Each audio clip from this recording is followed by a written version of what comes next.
샬롬 9월 8일 수요일 하나님 나라를 시작하는 말씀 묵상 시간입니다. 오늘 우리가 함께 만나볼 가정은 장년누리 삼순의 김원철, 김영숙 집사님 가정이신데요. 김 집사님 부부께서 오늘의 본문인 갈라디아서 4장 1절에서 11절까지의 말씀을 읽어주시겠습니다. 오늘 우리에게 주시는 하나님의 말씀입니다. 내가 또 말하노니 유업을 이을 자가 모든 것의 주인이나 어렸을 동안에는 종과 다름이 없어서 그 아버지의 정한 때까지 후견인과 청지기 아래 있나니 이와 같이 우리도 어렸을 때에 이 세상 초등 학문 아래 있어서 종 노릇하였더니 때가 참에 하나님이 그 아들을 보내사 여자에게서 나게 하시고 율법 아래 나게 하신 것은 율법 아래 있는 자들을 속량하시고 우리로 아들의 명분을 얻게 하려 하심이라. 너희가 아들인 고로 하나님이 그 아들의 영을 우리 마음 가운데 보내사 아바 아버지라 부르게 하셨느니라. 그러므로 내가 이후로는 종이 아니요 아들이니 아들이면 하나님으로 말미암아 유업을 이을 자니라. 그러나 너희가 그때에는 하나님을 알지 못하여 본질상 하나님이 아닌 자들에게 종 노릇하였더니 이제는 너희가 하나님을 알 뿐더러 하나님의 아신 바 되었거늘 어찌하여 다시 약하고 천한 초등학문으로 돌아가서 다시 저희에게 종 노릇하려 하느냐. 너희가 날과 달과 절기와 해를 삼가 지키니 내가 너희를 위하여 수고한 것이 헛될까 두려워하노라. 아멘. 김원철, 김영숙 집사님 가정의 기도 제목을 알려드립니다. 첫 번째, 다민이의 피부병도 없어지고 예인이의 속도 건강해지고 신디도 피곤하지 않게 지켜주시고 가족 모두 건강하게 해주세요. 두 번째, 시장에 영향을 많이 받는 사업이지만 좋은 아이템들을 개발해서 꾸준히 사업을 할 수 있도록 해주세요. 세 번째, 9월 17일에 발레 위드 쇼팽 공연이 있습니다. 어려운 상황 속에서도 열심히 준비한 공연 무사히 마칠 수 있게 해주세요. 네 번째, 가르치는 학생들을 더 사랑하는 마음을 가지고 계속 발전하는 선생님이 되게 기도해 주세요 라고 보내주셨습니다. 피아노 반주로 주일 예배를 섬겨주고 계시는 김영숙 집사님은 현재 피아노 발레 연주로 한양대에서 무용과 학생들을 가르치고 계시는데요. 코로나로 인해 공연도 그렇고 수업도 쉽지 않은 상황입니다. 특별히 9월 17일에 공연이 예정되어 있는데요. 열심히 준비한 만큼 팀원들에게나 또 이 공연을 관람하는 모든 이들에게 깊은 울림과 감동이 있는 공연이 되도록 함께 기도해 주시기 바랍니다. 그럼 주신 기도 제목 놓고 이 시간 함께 기도하시겠습니다.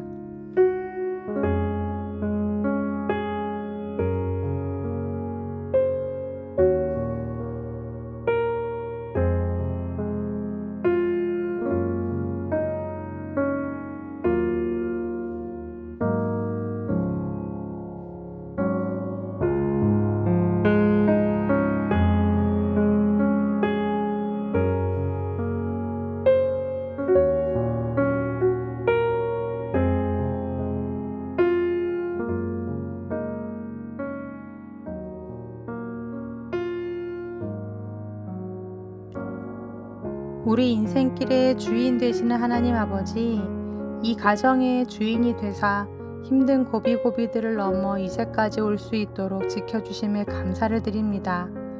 고난이 있었으나 그 고난 중에 살아계신 하나님을 만나고 우리 두 집사님 하나님께 붙잡힌 바 된 인생을 살아가게 해주시니 또한 감사합니다.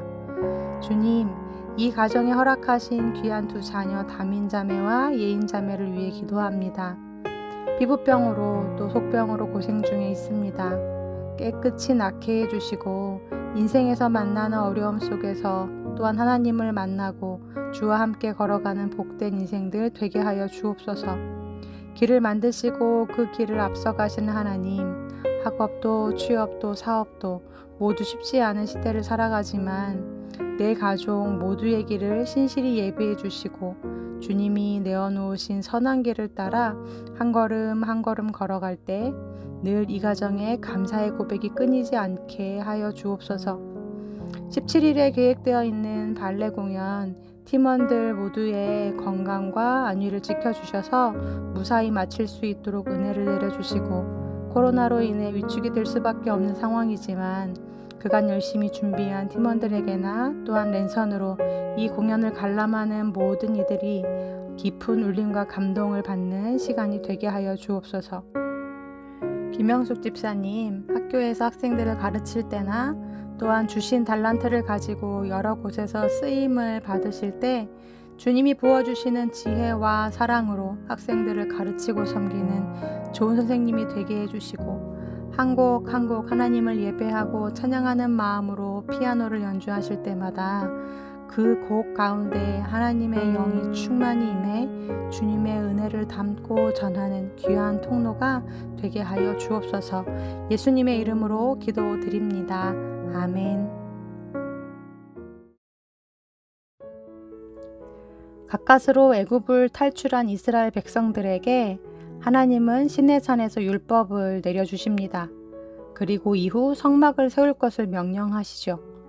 이렇게 출애굽과 가나안 사이에는 율법과 성막이라는 중요한 두 가지 사건이 들어 있습니다.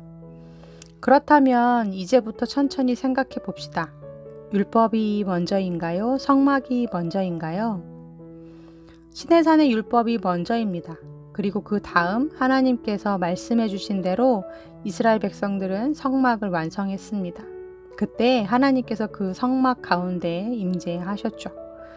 하나님은 400년간의 애굽에서의 종살이로 인해 하나님의 백성, 하나님의 자녀라는 정체성을 잃어버리고 애굽의 종교와 문화, 노예 근성에 물들어 있던 이스라엘 백성들에게서 그들의 생각과 체질과 습관, 삶을 개선할 필요가 있으셨습니다. 노예가 아닌 자유인으로서, 또 다른 이방 종교를 숭배하는 우상 숭배자들이 아닌 거룩하신 하나님을 섬기는 자들로서 이제는 어떻게 살아가야 하는지, 어떤 삶이 과연 옳은 것인지 하나님은 율법을 통해서 자세히 알려주셨습니다. 하지만 여기서 정확히 짚고 넘어가야 할 것은 율법이 그들을 구원하는 게 아니었다는 사실입니다. 율법은 그저 그들에게 이렇게 살라고 주신 미션이지 구원 그 자체이지는 않았습니다. 만약 율법이 구원의 수단이요 통로였다면 이후 하나님께서는 성막 제조와 또 제사를 명하시지 않았을 것입니다.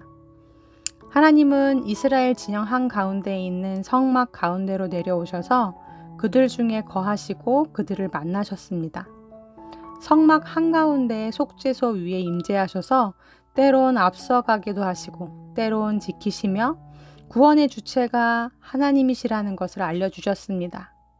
또한 자신의 죄를 전가시키는 그 제물의 제사를 드림으로 그들이 거룩하신 하나님 앞으로 나아오고 하나님과 관계하도록 하셨습니다.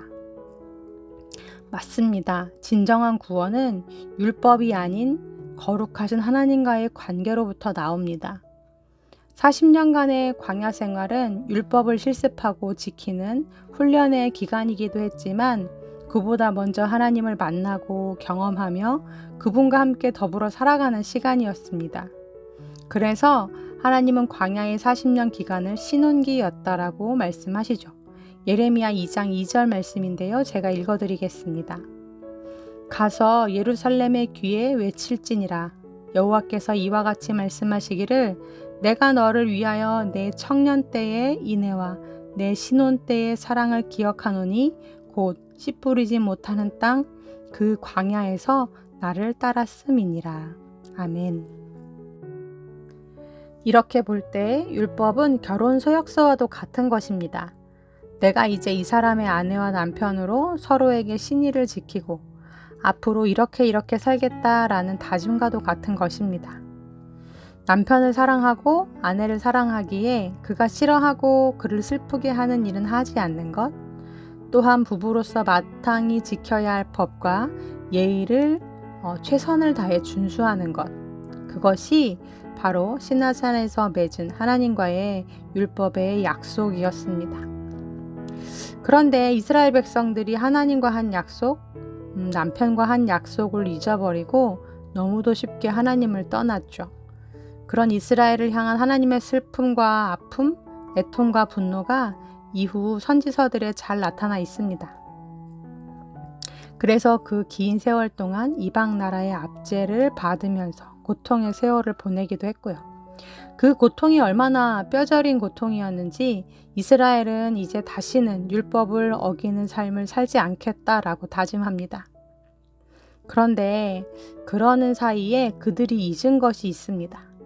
율법보다 더 중요한 사랑, 서약서보다 더 중요한 그 신랑을 잃어버리고 만 것이죠. 더 중요한 관계는 잃어버리고 율법만 남아있는 안타까운 이스라엘을 보게 됩니다. 그런데 우리도 혹 그렇지 않나요? 율법에 매여 진정한 하나님과의 관계를 누리지 못하는 사람들이 오늘날에도 참 많이 있습니다. 율법의 준수는 하나님을 사랑하는 마음에서 나와야 하는 것을, 하나님 사랑은 쏙 빠져 있고 율법만을 준수하는 그리스도인들이 많다는 거죠. 오늘 본문에서 바울은 이와 같은 갈라디아 교회들을 향해 가슴을 치며 이야기합니다. 9절 말씀입니다.